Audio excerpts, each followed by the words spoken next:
Toyota Prado'ning eng oxiri chiqqan kuzovi 250 talik. Rostagazm klassikadan ilhomlanib ishlab chiqarilgan. Bilasizlar 90 ming atrofida sotilardi. Hozir ham adashmasam 80 dan balo.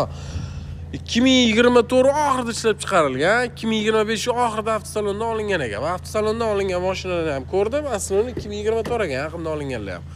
3900 probegatiga yangi mashina qanday bo'lsa shundoq, plus nakitga paketga bo'lik-bo'liklar solib qo'yilgan 3900 yurganiga top-toza yangi Toyota Prado 250 talikni srochniga 70 mingga roppa-rosa bosvorsiz bo'ladi. Oxirgi narxi rosa savdolashdi.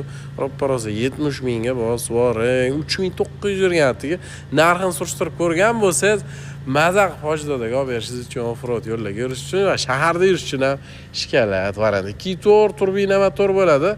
Benzin rasxod ko'p emas bular.